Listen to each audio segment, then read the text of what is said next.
Vand. Regnen sitter ned på hustagene og løber om kap ned ad vinduerne. Udenfor er der pytter, små og store. Med regntøj på og så afsted. Ud på vejen er givet den gas. Små og store holder fast. Nu giver vi den gas. Løbe ud på vejen med røde kinder og våde fingre. Følelsen af at være fri, som fuglen mellem alle de silende stråler af vand.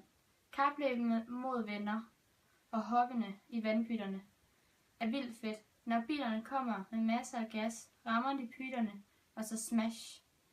Vandet flyver op. Vi griner og ler og ser, hvad der sker. Når vi er færdige, kolde og klamme og klar til at gå ind, det varme bad er klar. Følelsen er fra det varme efter det kolde. Det er rart. Så er det ud af vandet. Mor står klar med varm kakao og film. Ind i stuen under dynen med den varme kakao. Hører regnen stadig siler ned. Hvem ved, måske regner det igen i morgen. Måske gør det ikke.